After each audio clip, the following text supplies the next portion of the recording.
Magandang araw sa inyong lahat at welcome sa aking channel. Nagsimula nang gumiling ang kamera sa taping para sa kauna-unahang pelikula ng rumored couple na sina Kim Chiu at Paolo Avellino. Ang tinutukoy namin ay ang pelikula nilang My Love Will Make You Disappear na ipoproduce ng ABS-CBN at Star Cinema. Puring-puringan ng direktor nito ang dalawa at pambubukingan ni Direk Chad. May pagkakataon na pinagluto ni Kim na pagkain si Paolo. At yes, si Paolo naman. Sinusubuan daw si Kim kapag kumakain sila. Ito nga isa lamang sa mga nakakakilig na kwento ni Chad.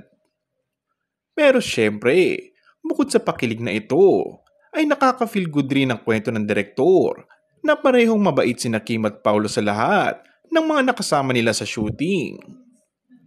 Ito nga ang unang pagkakataon na magsasama sa pelikula ang Kim Pao matapos ang dalawa nilang successful TV and digital series na Ninlang at ang Pinoy version ng hit Korean series na What's Wrong with Secretary Kim.